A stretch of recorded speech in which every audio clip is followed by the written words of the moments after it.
Hello everyone. आप सभी का आई एग्ज़ाम बी के यूट्यूब प्लेटफॉर्म पे स्वागत है। मेरा नाम पवन सिंह है और मैं आई एग्ज़ाम बी में रीजनिंग फैकल्टी हूँ। अभी 4 से 5 दिन पहले मैंने एक आईबीपीएस पीओ प्रीलिम्स का लास्ट ईयर पेपर 2022 का एक पजल कराया था। आई होप आप सबने देखा होगा। और ये वही सीरीज़ है जिसमें मैं क्या कर रहा हूँ कि लास्ट ईयर पेपर में जो भी पजल या सिटिंग अरेंजमेंट पूछ रखे हैं उनको मैं यूट्यूब पे सॉल्व कर रहा हूँ सो दैट आपको पता चले कि पजल और सिटिंग अरेंजमेंट को कम से कम टाइम में कैसे सॉल्व करना होता है। जैसे आप सभी को पता है कि आईबीपीएस एसओ का exam 30th of December and 31st of December को है। सो उसमें आउट ऑफ 50 मार्क्स जो कि आपको 40 मिनट्स में सॉल्व करना होता है पेपर को, उसमें से अराउंड 50% वेटेज सिर्फ और सिर्फ आपका पजल एंड सिटिंग अरेंजमेंट का है। इसलिए मेरा जो फ़ोकस है वो आपका पजल एंड सिटिंग अरेंजमेंट को स्ट्रॉन्ग करना है। मतलब पजल और सिटिंग अरेंजमेंट को कम से कम टाइम में सॉल्व करना है सो दैट रिमेनिंग क्वेश्चन के लिए जैसे syllogism, inequality and so on, blood relation, इनके लिए आपके पास मोर देन सफिशिएंट टाइम हो सॉल्व करने के लिए। वो पेपर में आप अच्छा स्कोर तभी कर सकते हैं जब आपका पजल और सिटिंग अरेंजमेंट स्ट्रॉन्ग हो। स्ट्रॉन्ग से मतलब कम टाइम में क्वेश्चन बने। क्योंकि क्वेश्चन ऐसा नहीं है कि आप नहीं कर सकते। हाँ, और एक चीज़ और, अगर आपने हमारे आई एग्ज़ाम बी के यूट्यूब चैनल को सब्सक्राइब नहीं किया है, तो आप सब्सक्राइब कर सकते हैं। इससे बेनिफिट ये है कि आपको लेटेस्ट नोटिफ़िकेशन की अपडेट सबसे पहले आपको यहाँ मिलेगा। तो चलिए अपना प्रॉब्लम हम सॉल्व करते हैं।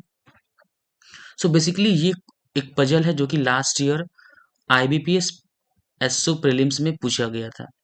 अब देखिए ये जो पजल है वो है डेट विथ मंथ या month with date based puzzle है। अब देखिए इसको सॉल्व कैसे करते हैं इसको, सॉरी।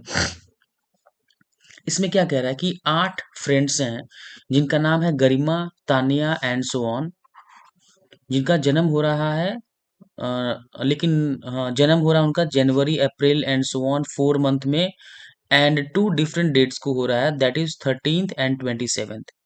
इसमें एक चीज और कहा गया है कि नीतू, देखिए अब क्वेश्चन शुरू होता है आपका कि क्वेश्चन क्या कह रहा है कि Neetu was not born before Tanya. तो इसका क्या मतलब हो गया कि नीतू का जो जन्म है वो तान्या के बाद हो रहा है। तो नीतू का जो जन्म है वो तान्या के बाद हो रहा है, ये ऐसे मैंने कर लिया। देखिए मैं नाम को सिर्फ और सिर्फ फर्स्ट कैपिटल लेटर से मैं रिप्रेजेंट करूंगा क्योंकि हमें टाइम सेव करना है अपना। सो हमें इस क्वेश्चन को मिनिमम पॉसिबल टाइम में सॉल्व करना है, ये हमारा एम होना चाहिए। अब देखिए एक चीज और मैं बताना चाहूंगा कि इसमें कुछ नाम ऐसे हैं जिनका पहला लेटर जो है वो कॉमन मिलेगा। जैसे सीमा में देखिए एस फर्स्ट लेटर है, कॉमन है। सिमिलरली सीखा में फर्स्ट लेटर एस जो है वो कॉमन है। तो इन दोनों नाम को डिफरेंशिएट करने के लिए मैं सीमा को एसएम कर दूंगा। एसएम से आपको लगता है कि सीमा, इसमें म है। सीखा में के है तो सीखा। अब आपको इन दोनों में डिफरेंशिएट करना आसान हो जाएगा। बाकी आई होप बाकी नाम कहीं रिपीट नहीं हो रहा, बाकी नाम की जो फर्स्ट लेटर है वो रिपीट नहीं हो रहे हैं। चलिए इस बात का ध्यान आपको रखना है क्वेश्चन को अगर जल्दी सॉल्व करना है तो। अब देखिए only one person was born between Neetu and Renu. Neetu और रेनू के बीच में एक लोगों का जन्म हो रहा है और आगे ये कहा जा रहा है कि दोनों नीतू एंड रेनू का जो जन्म है वो ऐसे मंथ में हो रहा है जिसमें नंबर ऑफ डेज 30 है। तो आपने इसको ऐसे कर लिया, 30 कर लिया। अब क्या कह रहा है कि only one person was born between Neetu and Pooja. अब नीतू और पूजा के बीच में भी एक लोगों का जन्म हो रहा है। चलिए अब देखिए पूजा को अगर मैंने नीतू से नीचे लिखा है और कोई डायरेक्शन नहीं दिया मैंने, जैसे यहाँ पे दिया है ना अपवर्ड डायरेक्शन, इसका मतलब क्या हो गया कि टी का जन्म नीतू से पहले हो रहा है।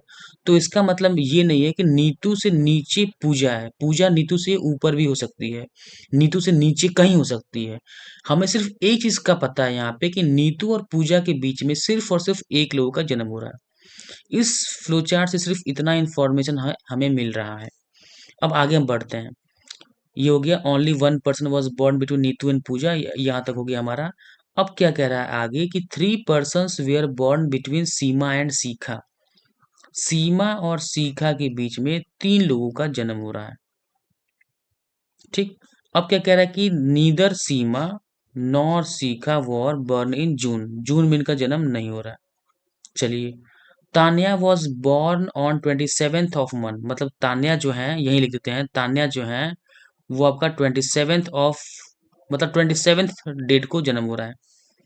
अब देखिए, रेनू वॉज बॉर्न आफ्टर सीखा, मतलब जो रेनू है, रेनू का जन्म जो है वो सीखा के बाद हो रहा है। देखिए, सीखा है, अब सीखा के बाद रेनू का जन्म हो रहा है, या ऐसा कर दीजिए कि सीखा का जन्म रेनू से पहले हो रहा है। और क्या कह रहा है कि बट आफ्टर सीमा, मतलब रेनू वॉज बॉर्न आफ्टर सीखा बट बिफोर सीमा, लेकिन रेनू का जन्म जो है सीमा से पहले हो रहा है। ये बात समझ में आ गया। अब क्या कहा जा रहा है कि जो तान्या है उनका जन्म जून में नहीं हो रहा है, मतलब तान्या का जन्म जून में नहीं हो रहा है। अब हमने पूरा फ्लो चार्ट बना लिया, अब हम चलते हैं टेबल बनाने। अब देखिए, 1, 2, 3, 4, ये हमारा टेबल बन गया। 4 मंथ हो गया, जनवरी जिसमें 31st डे होता है। दूसरा मंथ जो है आपका अप्रैल है, 30 डेज हो गया। जून का भी 30 डेज हो गया, और हमारा अगस्त में भी 31 डेज हो गया। चलिए, ऐसे हमने बना दिया। जिसमें हम हर मंथ में जैसे दिया हुआ है ना कि हर मंथ में 2 डेज हैं, मतलब 13th और 27th को इनका जन्म हो रहा है। हर मंथ में 2 लोगों का जन्म हो रहा है। हमने ऐसे कर लिया। अब आपको भी एक पैटर्न पे क्वेश्चन सॉल्व करना है, सो दैट आपको टाइम सोचने में टाइम नहीं वेस्ट करना है कि कैसे टेबल बनाना है। अगर डेट अगर month with date based puzzle आया तो उसमें ऐसे डायग्राम डायरेक्ट बनाना है आपको, टेबल बनाना बिना सोचे। क्योंकि टाइम हम अक्सर एग्जाम में सोचने में वेस्ट करते हैं, इसीलिए हमारा स्पीड जो है वो सिर्फ तभी बनेगा जब हम एग्जाम में सोचेंगे नहीं। और एक बात और ध्यान रखिएगा कि एग्जाम में टॉपर स्टूडेंट वही होता है ना जो एग्जाम में सोचे ना, सोचने से आपका टाइम वेस्ट होता है। आपकी प्रैक्टिस इतनी अच्छी होनी चाहिए कि आपको सोचना ना पड़े कि क्या करना है इसके बाद। डायरेक्ट आपको टेबल बनाना है। टेबल कैसे बनाना है, इसमें भी आपको सोचना नहीं, डायरेक्ट तुरंत बनना चाहिए टेबल। जहां सोचा आपने टाइम आपका वेस्ट हो जाएगा। अब देखिए, आपको इसमें से कौन कहाँ से आपको शुरू करना है। सबसे इंपॉर्टेंट ये होता है कि आपको किस पॉइंट से शुरू करना है। क्योंकि अगर हमने किसी भी एट रैंडम बिना सोचे समझे अगर हमने किसी भी पॉइंट से शुरू कर दिया तो हमारा क्वेश्चन बीच में फंस जाएगा। ठीक। अब देखिए, सबसे अब यहाँ क्या है कि यहाँ हमारा 4 केस बन जाएगा। इन दोनों को कंबाइन कर दे तो ठीक। लेकिन इन दोनों को अगर मैं कंबाइन कर दूं तो भी मेरा 4 केस बनेगा। तो 4 केस बनेगा ही, तो मैं क्या करता हूँ, ये पहले वाले केस से चलता हूँ। देखिए, चल कहीं भी सकते हैं, लेकिन मेरा इंट्यूशन कहता है कि ये वाले केस से अगर चलूँ मैं इसको लेके तो शायद क्वेश्चन जल्दी बन जाए, क्योंकि हमें इसने ज़्यादा इन्फॉर्मेशन दिया गया है। आर और एन पे एक रेस्ट्रिक्शन लगा दिया गया है कि दोनों का जन्म सिर्फ और सिर्फ ऐसे मंथ में हो रहा है जिनमें नंबर ऑफ डेज कितने हैं, 30 हैं। सो मैं यहाँ से चलूंगा, मैं पहले लिखूंगा एन यहाँ पे, दूसरे केस में एन यहाँ हो जाएगा, तीसरे में यहाँ, चौथे में यहाँ हो जाएगा। अब देखिए आर ऊपर आएगा, क्यों, क्योंकि आर का भी जन्म किस में हो रहा है, ऐसे मंथ में हो रहा है जिनमें नंबर ऑफ डेज 30 है। अब देखिए पी हो गया, पी हो गया। आपको लगता है सर टाइम काफी वेस्ट हो रहा है इसमें 4 केस बनाने में, मैं मानता हूँ टाइम इसमें लगेगा, लेकिन देखिए बहुत जल्दी ये कैंसिल भी हो जाएंगे। अब एन से ऊपर टी है। ठीक। अभी हम एन से ऊपर टी है, एक चीज हमने छोड़ दिया। देखिए, एक बात और ध्यान रखिएगा कि आपको हर एक लाइन को देखना है कि आपने सॉल्व किया है कि नहीं। अब देखिए, जल्दीबाजी में हमसे एक ही छूट गया कि विद्या का जन्म जो था वो जनवरी में हुआ है। देखा, जनवरी में विद्या का जन्म हुआ, ये हमसे छूट रहा था। तो ऐसा एग्जाम में गलती आप मत कीजिएगा। आपको एक एक लाइन बाई आपने जो फ्लो चार्ट में यहाँ बना रखे हैं, मतलब पैराग्राफ पढ़ने के बाद आपका फ्लो चार्ट बनना चाहिए, और ऐसा कोई पैराग्राफ छूटना नहीं चाहिए, बीच में मिस नहीं होना चाहिए कोई भी पैराग्राफ, जैसे अभी मेरे से मिस हो गया। ठीक। अभी अब देखिए, अब आई होप और कोई मिस नहीं हो रहा कि तान्या का जन्म 27th ऑफ मंथ में हुआ था, ये भी सही है। रेनू का जन्म हुआ था सीखा के बाद और सीमा से पहले। Tanya was not born in June, Tanya का जन्म जून में नहीं हुआ था। चलिए, अब हम देखते हैं कि नीतू से ऊपर तान्या का जन्म हुआ है, और तान्या जो है 27th को, तो चलिए हम यहाँ तान्या लिख दिया। लेकिन एक चीज और है, विद्या का जन्म जनवरी में हुआ है, तो पहले वाले केस में विद्या कहीं आ नहीं पाएगी, इसलिए गलत हो गया। अब देखिए, नीतू से पहले तान्या का जन्म हुआ है, लेकिन 27th ऑफ डेट को, तो 27th ऑफ डेट जो है वो उसने पी ऑक्यूपाई कर लिया है, तो ये भी गलत हो गया। इसमें चलते हैं। तो अब देखिए, नीतू से ऊपर जो है तान्या का जन्म हुआ है, और तान्या का जन्म हुआ है आपका 27th ऑफ, तो इसमें दो जगह खाली है, या तो एक ये और एक ये। अब दो जगह खाली है इसमें। अभी मुझे पता नहीं कि मुझे कौन सा जगह यूज करना है। मैं तान्या जो है अब हमारी यहाँ भी हो सकती हैं, और यहाँ भी आ सकती है तान्या, दोनों जगह पॉसिबिलिटी है। और एक है, हमें पता है कि विद्या का जन्म जनवरी में हो रहा है, तो अभी इसके बारे में हम कुछ नहीं वो कर सकते हैं प्रिडिक्ट। अब आर का जन्म इस केस में क्या होगा, यहाँ पे तान्या आएगी और यहाँ पे विद्या आएगी, ठीक। अब देखिए, हमें पता है कि एस आर से ऊपर एस के आ रहा है, सीखा का है, और सीखा और सीमा में तीन लोग हैं, एक दो तीन। अब सीमा मेरी यहाँ आ जाएगी, यहाँ सीमा आ गया।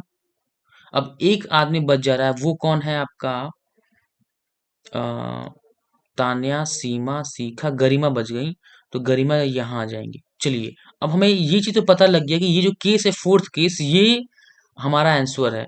अब हमें देखना है कि ये जो केस है थर्ड केस, ये गलत क्यों है। आपने देखा कि चार केस तो मैंने बनाया, टाइम लगा, मैं मानता हूँ, लेकिन वो चार केस बहुत जल्दी जो है कैंसिल भी हो जाएगा। अगर आप इसमें, कई लोग इसमें क्या करते हैं ना कि चार केस ना बना के कोशिश करते हैं दो केस में सॉल्व करने का, लेकिन ये प्रॉब्लम ऐसा है ना कि दो केस में आपका प्रॉब्लम फंस सकता है। और एक बात ध्यान रखिएगा कि मानता हूं कि चार केस बनाने में टाइम लगता है, लेकिन अगर आपने दो केस बनाने का सोचा, मतलब आप एक रिस्क उठा रहे हैं और क्वेश्चन गलती से फंस गया आपका, तो जितना टाइम चार केस बनाने में लगा ना, उसके 3 से 4 गुना टाइम आपको वो जो क्वेश्चन आपका फंसा हुआ है ना, उससे बाहर निकलने में लग जाएगा। और पूरा एक क्वेश्चन में देखिए, एग्जाम में अगर एक क्वेश्चन में फंस गया ना, तो पूरा एग्जाम आपका खराब हो जाएगा, बिल्कुल पूरा एग्जाम आपका जो है ना, वो वेस्ट हो जाएगा। इसीलिए क्वेश्चन फंसे ना, उससे अच्छा है कि चार केस बना लीजिए, आप तुरंत सेफ जोन में रहेंगे, आपका आंसर जरूर आएगा। भले जहाँ क्वेश्चन 3 मिनट बनना था, वहां हो सकता है 3 मिनट और 20 सेकंड बने, कोई बात नहीं, लेकिन ये 20 सेकंड से आपका पूरा आंसर जो है आ जाएगा, 5 नंबर आपके मिल जाएंगे। अभी दो केस तुरंत रिजेक्ट हो गया। अब देखिए, अब क्या है कि आर से ऊपर जो है सीमा है, ठीक, इतना देखिए, सॉरी, आर से ऊपर सीखा है। अब ठीक, और हमें ये भी पता है कि विद्या का जन्म जनवरी में हो रहा है, तो ऑब्वियस सी बात है, अगर मैं विद्या को भी जन्म आर से ऊपर हो रहा है जनवरी में, ठीक, और शिखा का जन्म भी जो है आर से पहले हो रहा है, तो यहाँ पे दोनों प्लेस वेकेंट होना चाहिए, इसका मतलब टी यहाँ नहीं आएगा, टी नीचे आएगा, ठीक। और शिखा का जन्म जो है वो आर से ऊपर हो रहा है, और शिखा और सीमा में तीन लोग, अगर मैंने शिखा को यहाँ बैठा दूं मैं, तो एक दो तीन, तो सीमा यहाँ आएगी, इसलिए शिखा यहाँ आएगा, और एक दो तीन सीमा मेरी यहाँ आ जाएंगी, और ये हो जाएगी विद्या, और गरिमा आ जाएगा सबसे नीचे। अब आपने देखा कि दोनों केस ये भी ट्रू हो जा रहा है, लेकिन एक चीज और देखिए, एक चीज और देखिए, अब दोनों केस ट्रू हो रहा है, एक चीज और फिर आपको देखना पड़ेगा कि देखिए, अब ये मैंने जितना हमने सॉल्व कर लिया उसको कट कट कर देना है। ये सॉल्व हो गया है, इसको कट कर दिया, ये पूरा सॉल्व हो गया है, इसको कट कर दिया। लेकिन इसमें एक चीज हमने सॉल्व करना भी भूल गया है, हमने हमने कि जून में जन्म नहीं होना चाहिए सीमा और शिखा का, तो ये जो केस है, ये हमारा केस गलत हो जाएगा। ये केस जो है ये गलत हो जाएगा। देखिए, मैंने उसको गलती से ट्रू कर दिया, लेकिन ये केस गलत हो जाता है, क्योंकि सीमा और शिखा का जन्म जून में नहीं होना चाहिए।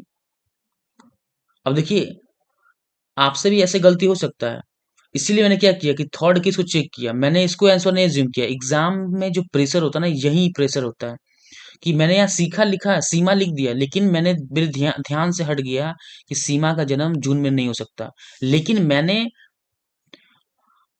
आंसर आने के बाद भी मैंने जो थर्ड केस है, वो मैंने जो एक केस बच गया उसको मैंने सॉल्व किया उसको मैं, ताकि जो मेरा रिस्क था, भाई ऐसा तो होगा कि नहीं कि दोनों केस ट्रू हो जाए, लेकिन इसकी हेल्प से ये जो है ये गलत हो जाएगा। इसीलिए आपको चारों केस सॉल्व करना, ऐसा नहीं कि अगर आपको आंसर अगर मिल जाता है एक ही केस से, उसके बावजूद भी सॉल्व कीजिएगा, क्योंकि एग्जाम में प्रेशर होता है, और उस प्रेशर के चलते क्या होता है ना कि हम क्वेश्चन को, पहले आंसर तो आ गया मेरा, लेकिन यहाँ पे क्या है, वो चीज गलत था वो। और ये हमारा करेक्ट आंसर है। और बाकी का जो इसके जो 5 सब पार्ट हैं उसमें आई होप ज़्यादा टाइम लगेगा नहीं, इनको सॉल्व करने में आपको ज़्यादा टाइम नहीं लगता है। जो टाइम लगता है सिर्फ़ और सिर्फ़ इस टेबल को बनाने में लगता है। इनको आपको सॉल्व करने में मुश्किल से 1 मिनट लगेगा, मुश्किल से। और ये आई एग्ज़ाम बी के स्टूडेंट्स हैं जिनका सिलेक्शन हो गया था लास्ट ईयर। सो अगर आप भी आई एग्ज़ाम बी से जुड़ना चाहते हैं तो ये दिए हुए नंबर पे आप कांटेक्ट कर सकते हैं। और ये हम आपके एक्सपर्ट फैकल्टी हैं जिसमें मैं आपका रीजनिंग का फैकल्टी हूँ। And thank you very much for watching my videos. Thank you very much.